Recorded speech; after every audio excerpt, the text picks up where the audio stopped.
آج ہم جس کتاب کی بات کر رہی ہیں اس کا تو عنوان ہی پوری کہانی بیان کر دیتا ہے، فرام پردہ ٹو پارلیمنٹ، یعنی پردے سے پارلیمنٹ تک۔ ذرا سوچے تو صحیح، یہ کتنا بڑا اور کیسا غیر معمولی سفر ہوگا۔ ایک ایسی دنیا سے نکلنا جو بند دروازوں کے پیچھے تھی، اور ایک ایسی دنیا میں قدم رکھنا جہاں عوامی زندگی اور سیاست کے میدان تھے۔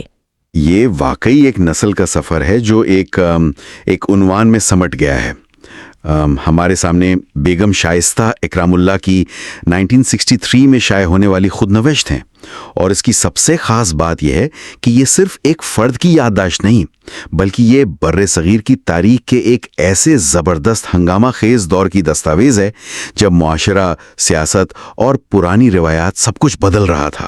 اچھا، تو آج ہماری کوشش یہی ہوگی کہ ہم مصنفہ کی ابتدائی زندگی کے ذریعے اس تبدیلی کو سمجھیں۔ ہم دیکھیں گے کہ وہ کون سے دو بالکل مختلف بلکہ ایک دوسرے سے متضاد ماحول تھے جنہوں نے ان کی شخصیت کو بنایا، اور ان ذاتی تجربات کے پیچھے وہ کون سی بڑی سیاسی لہریں تھیں جو پورے ہندوستان کو اپنی لپیٹ میں لے رہی تھیں۔ آجا ناظم الدین نے لکھا ہے، وہ لکھتے ہیں کہ مصنفہ ایک طرف تو پرانی اسلامی روایات کی آمین تھیں، اور دوسری طرف انہوں نے جدید تعلیم حاصل کر کے متحدہ ہندوستان کی سماجی زندگی میں ایک مقام بنایا، اور بالآخر پاکستان کے دستور ساز اسمبلی کی رکن بھی منتخب ہوئیں۔ یہ واقعی پردے سے پارلیمنٹ تک کا سفر ہے۔ تو آئیے اس سفر کا آغاز کرتے ہیں 1915 کے کلکتہ سے۔ مصنفہ ہمیں اپنے نانا کے گھر لے جاتی ہیں، جسے وہ 19ویں صدی کے ایک روایتی مسلم گھرانے کی بہترین مثال کہتی ہیں۔ یہ کیسی جگہ تھی؟ اس کا ماحول کیسا تھا؟ یہ ایک ایسی دنیا تھی جو آج تصور کرنا بھی مشکل ہے۔ کلکتہ کی ایک تنگ گلی میں ایک بڑا سا مکان جو باہر کی دنیا سے مکمل طور پر کٹا ہوا تھا، بیچ میں ایک وسیع صحن اور اس کے چاروں طرف کمرے اور برآمدے۔ یہاں کی سماجی ساخت بہت سخت اصولوں پر قائم تھی۔ مردوں کے لیے مردانہ اور عورتوں کے لیے زنانہ حصے سختی سے الگ تھے۔ نوجوان لڑکیوں کی نقل و حرکت تو نہ ہونے کے برابر تھی، اور اس دنیا کے حاکم تھے ان کے نانا نواب سید محمد۔ مصنفہ انہیں ایک گزری ہوئی تہذیب کا نمائندہ کہتی ہیں۔ اس کا کیا مطلب ہے؟ وہ کس قسم کے انسان تھے؟ وہ اصولوں کے بہت پکے تھے۔ ان کے نزدیک خاندانی روایات اور تہذیب ہر چیز سے بڑھ کر تھیں۔ زندگی کا ہر چھوٹا بڑا عمل اسی کسوٹی پر پرکھا جاتا تھا۔ دلچسپ بات یہ ہے کہ وہ خود بھی یہ مانتے تھے کہ ان کے بچے جدید دنیا میں اس لیے کامیاب نہیں ہو سکے کیونکہ انہوں نے ان پرانی اقدار کو اتنی مضبوطی سے تھامے رکھا کہ کوئی سمجھوتا ہی نہ کر سکے۔ اچھا، اس اصول پسندی کی کوئی ایسی مثال ہے جو آپ کو حیران کر دے؟ مطلب روزمرہ کی زندگی میں یہ چیز کیسے نظر آتی تھی؟ ایک بہت ہی شاندار واقعہ ہے جو اس ذہنیت کو واضح کرتا ہے۔ مصنفہ بتاتی ہیں کہ ایک بار ان کی والدہ نے بچپن میں ایک ڈش مظفر بنانے کی کوشش کی جس میں 8 سیر دودھ استعمال ہونا تھا۔ انہوں نے غلطی سے اسے دلیے جیسا بنا دیا، یعنی دودھ پھٹ گیا۔ جب نواب صاحب کو یہ معلوم ہوا تو انہیں شدید صدمہ پہنچا۔ صرف ایک ڈش خراب ہونے پر؟ جی، کیونکہ ان کے لیے یہ صرف کھانے کی غلطی نہیں تھی، بلکہ یہ اچھے اخلاق اور ثقافتی ذوق کی کمی کی علامت تھی۔ یہ اس بات کا ثبوت تھا کہ ان کی بیٹی کو نزاکت اور سلیقے کی وہ تربیت نہیں ملی جو ملنی چاہیے تھی۔ اس سے اندازہ ہوتا ہے کہ یہ چھوٹی چھوٹی باتیں بھی ان کے لیے تہذیب کا حصہ تھیں۔ اور گھر کی روزمرہ کی زندگی کا مرکز کیا تھا؟ لکڑی کے بنے تخت ہوا کرتے تھے جن پر خواتین بیٹھ کے پان کھاتیں، باتیں کرتیں، سلائی کڑھائی کرتیں۔ میز کرسی جیسے انگریزی فرنیچر کا تو کوئی تصور ہی نہیں تھا۔ اور پردے کا کیا عالم تھا؟ ظاہر ہے بہت سخت ہوگا۔ انتہائی سخت۔ گھر میں اجنبی عورتوں کا داخلہ بھی منع تھا۔ صرف قریبی رشتہ دار یا پھر کچھ مخصوص خواتین فروش جیسے چوڑی والی یا کپڑے بیچنے والی بزازنیں ہی اندر آ سکتی تھیں۔ یہ مکمل طور پر ایک خود کفیل اور بند دنیا تھی۔ لڑکیوں کی تعلیم کا مطلب تھا قرآن پڑھنا اور اردو لکھنا سیکھنا۔ ادبی ذوق ماحول سے ملتا تھا، باقاعدہ تعلیم سے نہیں۔ یہ تو ایک دنیا کی تصویر ہو گئی، لیکن مصنفہ کی زندگی کا دوسرا حصہ تو اس سے بالکل الٹ تھا۔ ان کے والد کا گھر کیسا تھا؟ وہ اس ماحول سے اتنا مختلف کیسے ہو سکتا تھا؟ یہیں سے کہانی دلچسپ ہوتی ہے۔ ان کے والد سر حسن سہرور وردی ایک روشن خیال اور اصلاح پسند شخص تھے۔ وہ سر سید احمد خان کی تحریک سے بے حد متاثر تھے اور انگریزی تعلیم کے زبردست حامی تھے۔ وہ برے صغیر کے دوسرے مسلمان تھے جنہوں نے انگلینڈ سے FRCS کی ڈگری حاصل کی، جو اس وقت ایک بہت بڑا اعزاز تھا۔ تو ان کا گھر بھی ان کی سوچ کی عکاسی کرتا ہوگا۔ بالکل، وہ گھر کلکتہ کے مضافات للوا میں ایک انگلش ہاؤس جیسا تھا۔ یہاں کا ماحول مکمل طور پر مغربی تہذیب سے متاثر تھا۔ انگریزی طرز کا فرنیچر، وردی میں ملبوس ملازم، سپیر کی چائے اور جسے وہ انگریزی کھانا کہتی ہیں، یہ سب اس دور میں ترقی کی علامتیں تھیں۔ کیا یہ صرف ترقی کی علامتیں تھیں یا اس کے پیچھے کوئی گہری سوچ بھی تھی؟ یہ ایک بہت اہم نکتہ ہے۔ یہ صرف ترقی کی علامتیں نہیں تھیں، یہ ایک طرح کا سیاسی بیان بھی تھا۔ انگریزی طرز زندگی اپنانا دراصل انگریز حکمرانوں کو یہ دکھانے کا ایک طریقہ تھا کہ ہم آپ کے برابر ہیں، ہم اس جدید دنیا کو سمجھتے ہیں اور اس میں شامل ہونے کی صلاحیت رکھتے ہیں۔ اچھا، تو یہ محض فرنیچر یا کھانے پینے کا انداز نہیں تھا، یہ طاقت اور حیثیت کا کھیل تھا۔ جی بالکل۔ اور مصنفہ کی اپنی پرورش اسی ماحول میں ہوئی، یعنی انگریزا آیا، انگریزی کہانیاں، کرسمس پارٹیاں، یہ تو ان کے نانا کے گھر کی زندگی سے زمین آسمان کا فرق ہے۔ جی، وہ چھوٹی عمر سے ہی انگریز آیا کے ساتھ انگریزی بولنے لگیں۔ وہ بیٹرکس پاٹر کی کہانیاں پڑھتیں اور کلب میں کرسمس بھی مناتیں، لیکن یہیں سے ان کی دوہری زندگی کا تصور ابھرتا ہے جو اس کتاب کا مرکزی خیال ہے۔ لیکن انتظار کریں، اس میں ایک تضاد ہے۔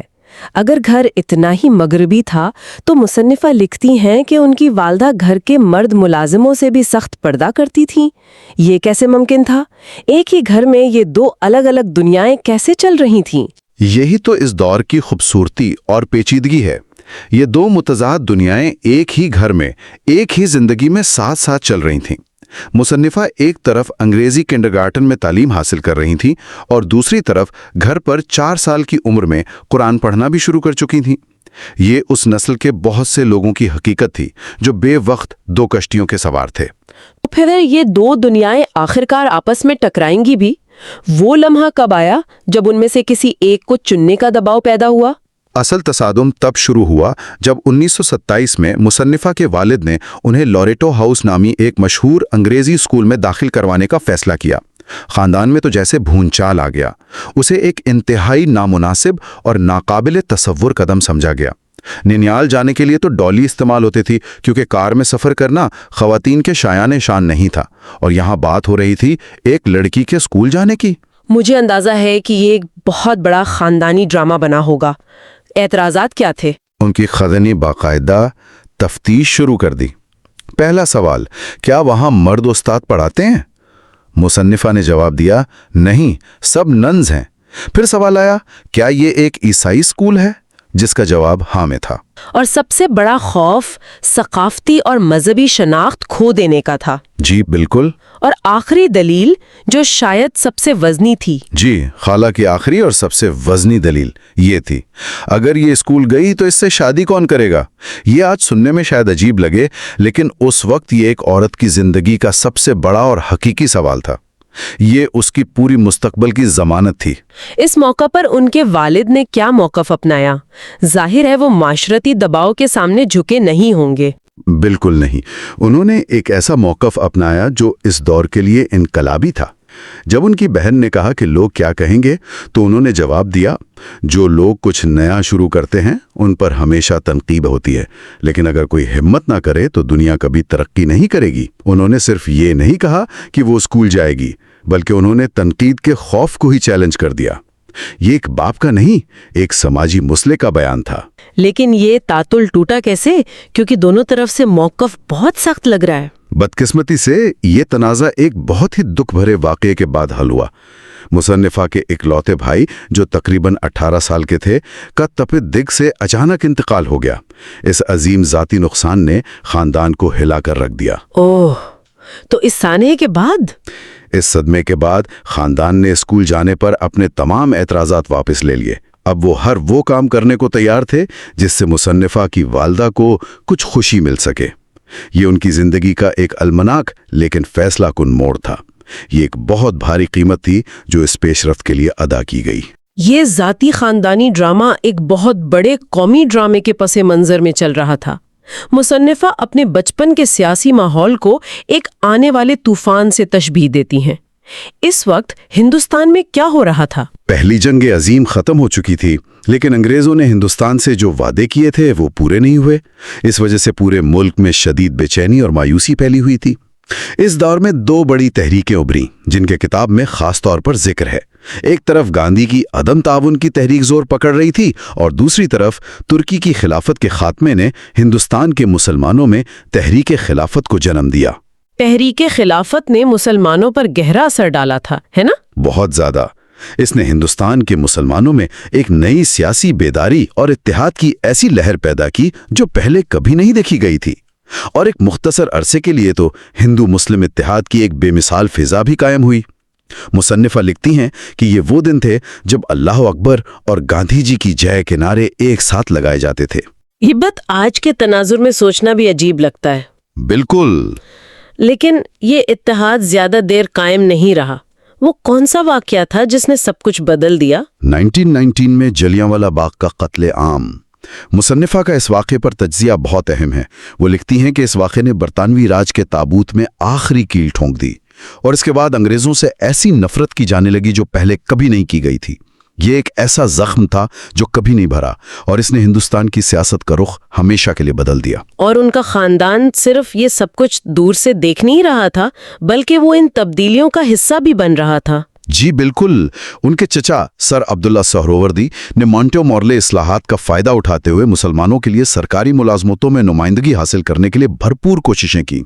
مصنفہ کے مطابق ان کوششوں نے مستقبل کی آزادی کی بنیاد رکھی، تو ان کا خاندان صرف ان تبدیلیوں کا مشاہدہ نہیں کر رہا تھا بلکہ ان میں فعال کردار بھی ادا کر رہا تھا۔ تو آج کی اس گفتگو کو سمیٹتے ہوئے ہم یہ کہہ سکتے ہیں کہ بیگم شائستہ اکرام اللہ کی زندگی دو انتہاؤں پر مشتمل تھی۔ ایک طرف 19ویں صدی کا روایتی بند پردے والا مسلم گھرانہ جس کی ہر چیز اصولوں اور روایات کے تابع تھی، اور دوسری طرف 20ویں صدی کا مغربی طرز کا جدید اور کھلا گھر جو تبدیلی اور ترقی کی علامت تھا۔ یہ دو متضاد طاقتیں تھیں جنہوں نے ان کی شخصیت کو بنایا۔ اور یہی اس کتاب کا مرکزی خیال ہے۔ پردے سے پارلیمنٹ تک صرف ایک ذاتی سفر کی کہانی نہیں، بلکہ یہ اس دور میں مسلم خواتین اور پورے برِ صغیر کی عظیم سماجی اور سیاسی تبدیلی کی عکاسی کرتا ہے۔ ان کی کہانی دراصل ایک بڑے پیمانے پر ہونے والی تبدیلی کا ایک چھوٹا سا لیکن بہت واضح نمونہ ہے۔ وہ ایک فرد ہوتے ہوئے بھی ایک پوری نسل کی نمائندگی کر رہی تھی، وہ نسل جو پرانے اور نئے کے سنگم پر کھڑی تھی۔